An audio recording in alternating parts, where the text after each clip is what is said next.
ಗಿಡಮರಗಳ ಸಂರಕ್ಷಣೆಯಲ್ಲಿ ತೊಡಗಿರುವ ವನಸಿರಿ ಫೌಂಡೇಶನ್ ಕಾರ್ಯ ಶ್ಲಾಘನೀಯ. ಪರಿಸರವಾದಿ ಅಶೋಕ ಬಡಿಗೇರ್. ಪ್ರಕೃತಿ ನಮ್ಮ ಜೀವನದ ಅವಿಭಾಜ್ಯ ಅಂಗ. ಪ್ರಕೃತಿಯನ್ನು ಉಳಿಸಿ ಬೆಳೆಸುವುದು ನಮ್ಮೆಲ್ಲರ ಕರ್ತವ್ಯ. ನಮ್ಮ ಜೀವನಕ್ಕೆ ಪ್ರಕೃತಿಯ ಕೊಡುಗೆ ಅಪಾರವಾದದ್ದು.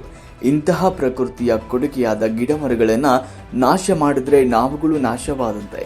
ಇಂತಹ ಗಿಡಮರಗಳ ಸಂರಕ್ಷಣೆಯಲ್ಲಿ ತೊಡಗಿರುವ ವನಸಿರಿ ಫೌಂಡೇಶನ್ ಕಾರ್ಯ ಶ್ಲಾಘನೀಯವಾಗಿದೆ ಅಂತ ಚಿಂತನಾ ಗ್ರಾಮೀಣ ಮತ್ತು ನಗರಾಭಿವೃದ್ಧಿ ಸಂಸ್ಥೆ ಕೋಡಿಹಾಳ ಮತ್ತು ಗದುಗಿನ ಜನರಂಗ ರಂಗ ಸಂಪನ್ಮೂಲ ಕೇಂದ್ರ ಕೊಂಚಿಗಿರಿ ಕಲಾ ತಂಡದ ಕಾರ್ಯದರ್ಶಿ ಹಾಗೂ ಪರಿಸರವಾದಿಯಾಗಿರುವ ಅಶೋಕ ಬಡಿಗೇರ್ ಅವರು ಅಭಿಪ್ರಾಯವನ್ನ ವ್ಯಕ್ತಪಡಿಸಿದರು. ಸಿಂಧನೂರಿನ ನೀರಾವರಿ ಇಲಾಖೆಯ ಆವರಣದಲ್ಲಿ ವನಸಿರಿ ಫೌಂಡೇಶನ್ನಿಂದ ಪುನರ್ಜನ್ಮ ಪಡೆದ ಅಮರಶ್ರೀ ಆಲದ ಮರಕ್ಕೆ ಚಿಂತನಾ ಗ್ರಾಮೀಣ ಮತ್ತು ನಗರಾಭಿವೃದ್ಧಿ ಸಂಸ್ಥೆ ಕೋಡಿಹಾಳ ಮತ್ತು ಗದುಗಿನ ಜನರಂಗ ಒಂದು ಸಂಪನ್ಮೂಲ ಕೇಂದ್ರ ಕೊಂಚಗೇರಿ ಕಲಾ ತಂಡದ ಸದಸ್ಯರು ಭೇಟಿ ನೀಡಿ ಸಂದರ್ಭದಲ್ಲಿ ಪರಿಸರವಾದಿ ಅಶೋಕ್ ಬಡಿಗೇರ್ ಅವರು ಸಂದರ್ಭದಲ್ಲಿ ಮಾತನಾಡಿದರು.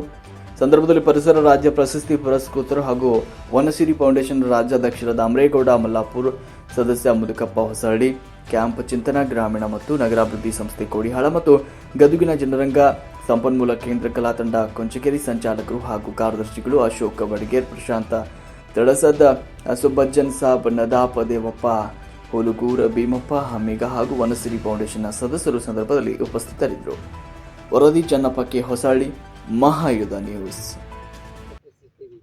ಆಸ್ತಿ ಮಾಡಿರ್ತೀವಿ, ಕೋಟಿಗಟ್ಟಲೆ ಅವರಿಗೆ ಹಣವನ್ನ ಮಾಡಿರ್ತೀವಿ. ಆದರೆ ಮೂಲ ಸೌಲಭ್ಯಗಳಾದಂಥ ಇಂಥ ಮರಗಳನ್ನ, ನೀರನ್ನ ನಾವು ನೀವೆಲ್ಲ ಈ ಭೂಮಿ ಮೇಲೆ ಬಿಟ್ಟು ಹೋಗೋಣ. ಈ ವನಸಿರಿ ಫೌಂಡೇಶನ್ ಮತ್ತು ನಮ್ಮಂಥ ಕಲಾ ತಂಡಗಳು ನಿರಂತರವಾಗಿ ನಾವು ಕೆಲಸ ಮಾಡ್ತಾ ಇದ್ವಿ. ನಮ್ಮೆಲ್ಲ ಪ್ರಯತ್ನ ಸಫಲವಾಗಲಿ. ಆ ಪ್ರಯತ್ನ ಫಲದಿಂದ ನಾವು ನೀವೆಲ್ಲ ಈ ಭೂಮಿಯ ತಾಪಮಾನವನ್ನು ಕಡಿಮೆ ಮಾಡೋಣ.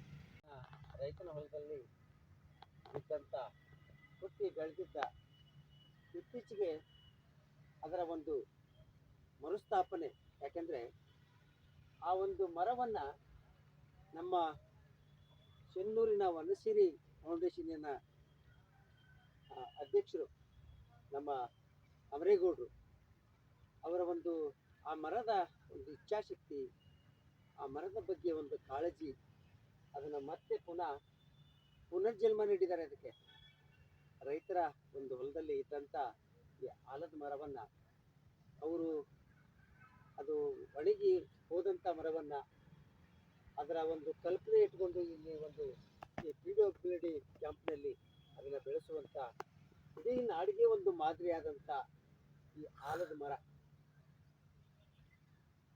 ಅದ್ಭುತವಾದಂಥ ಈ ಒಂದು ಕಲ್ಪನೆ ಇಟ್ಕೊಂಡು ಇದನ್ನು ತಂದು ಇಲ್ಲಿ ಪುನರ್ಜನ್ಮ ನೀಡಿ ಬೆಳೆಸುವಂಥ ಕಾಯಕವನ್ನು ಇಡೀ ನಾಡಿನಲ್ಲಿ ಇದು ಒಂದು ಮಾದರಿಯಾದಂಥ ಒಂದು ಮರ.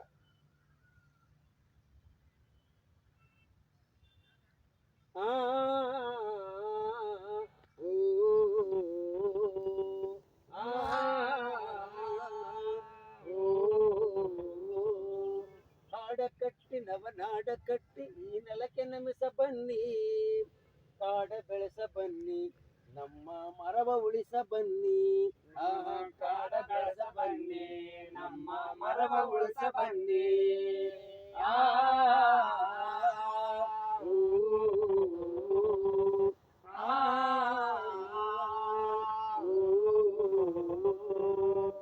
ಜೀವಜಾಲದ ಉಸಿರು ಹಸಿರದು ಎಲೆಯ ತಂಪು ನೋಡ, ಜೀವಜಾಲದ ಹಸಿರು ಉಸಿರು ಎಲೆಯ ತಂಪು ನೋಡ.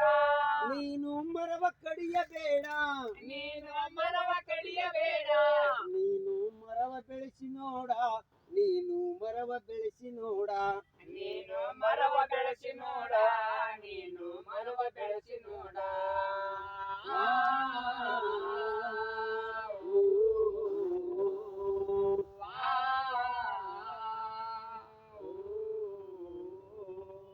ಮರದ ಬೇರಿಗೆ ಮಣ್ಣ ಉಳಿಸುವ ಶಕ್ತಿ ಇರುವುದಣ್ಣ, ಮರದ ಬೇರಿಗೆ ಮಣ್ಣ ಉಳಿಸುವ ಶಕ್ತಿ ಇರುವುದಣ್ಣ.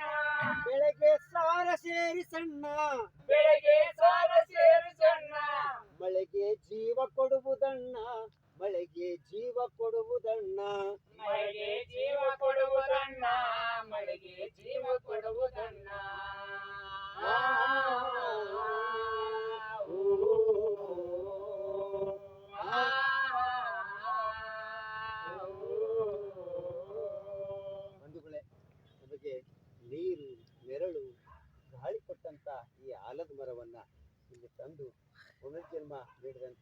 ನಮ್ಮ ವನಸಿರಿ ಫೌಂಡೇಶನ್ನ ಅಮರೇಗೌಡರಿಗೆ ನಾವು ತುಂಬ ಕೃತಜ್ಞತೆಯನ್ನು ಹೇಳಬೇಕಾಗಿದೆ. ಯಾಕಂದರೆ ನಾವು ಕಲಾ ತಂಡದ ಮೂಲಕ ನಾಡಿನಾದ್ಯಂತ ಸಂಚಾರ ಮಾಡುವಂಥ ಈ ಸಂದರ್ಭದಲ್ಲಿ ಸುಮಾರು ಒಂದು 5-6 ವರ್ಷಗಳ ಹಿಂದೆ ಅವರ ಪರಿಚಯವಾಯಿತು. ನಿರಂತರ ನಾವು ಅವರು ಕೂಡ ಸಂಪರ್ಕದಲ್ಲಿ ಇದ್ದೀವಿ. ಆದ್ದರಿಂದ ಇವತ್ತು ನಾನು ಸುಮಾರು ಸಲ ಇಲ್ಲಿ ಬರಬೇಕಾದ್ರೆ ಮರ ನೋಡಬೇಕು ಅನ್ನೋದು ತುಂಬ ಕುತೂಹಲ ಇತ್ತು. ಆದರೆ ಇವತ್ತು ಆ ಒಂದು ಆಸೆ ಈಡೇರಿದೆ. ಈ ನಾಡಿನ ಜನತೆಗೆ ಹೇಳೋದಿಷ್ಟೇ, ಹೆಚ್ಚೆಚ್ಚು ಈ ಭೂಮಿಯ ತಾಪಮಾನವನ್ನು ಕಡಿಮೆ ಮಾಡೋಣ, ಹೆಚ್ಚೆಚ್ಚು ಮರಗಿಡಗಳನ್ನು ಈ ಭೂಮಿ ಮೇಲೆ ನೀವೆಲ್ಲ ಬೆಳೆಸೋಣ, ಹಸಿರು ಕರ್ನಾಟಕವನ್ನಾಗಿ ಮಾಡೋಣ ಅನ್ನೋದು ನಮ್ಮ ಕಾರ್ಯಕ್ರಮದ ಉದ್ದೇಶ. ನಮ್ಮದು ಚಿಂತನಾ ಗ್ರಾಮೀಣಾಭಿವೃದ್ಧಿ ನಗರಾಭಿವೃದ್ಧಿ ಸಂಸ್ಥೆ ಕೋಡಿಯಾರ್ ಮತ್ತು ಜನರಂಗ ರಂಗ ಸಂಪನ್ಮೂಲ ಕೇಂದ್ರ ಗದಗ ಜಿಲ್ಲೆ ಈ ಒಂದು ಕಲಾ ತಂಡ ನಾಡಿನಾದ್ಯಂತ ಸಂಚಾರ ಮಾಡುವಂಥ ಈ ಕಲಾ ತಂಡ ತಮ್ಮೆಲ್ಲರಿಗೂ ಮತ್ತೊಮ್ಮೆ ನಮ್ಮ ಕಲಾ ತಂಡದ ವತಿಯಿಂದ, ಚಿಂತನಾ ಗ್ರಾಮೀಣಾಭಿವೃದ್ಧಿ ಮತ್ತು ನಗರಾಭಿವೃದ್ಧಿ ಸಂಸ್ಥೆ ವತಿಯಿಂದ ಮತ್ತು ವನಸಿರಿ ಫೌಂಡೇಶನ್ ವತಿಯಿಂದ ತಮ್ಮೆಲ್ಲರಿಗೂ ವಂದನೆಗಳು, ಅಭಿನಂದನೆಗಳು.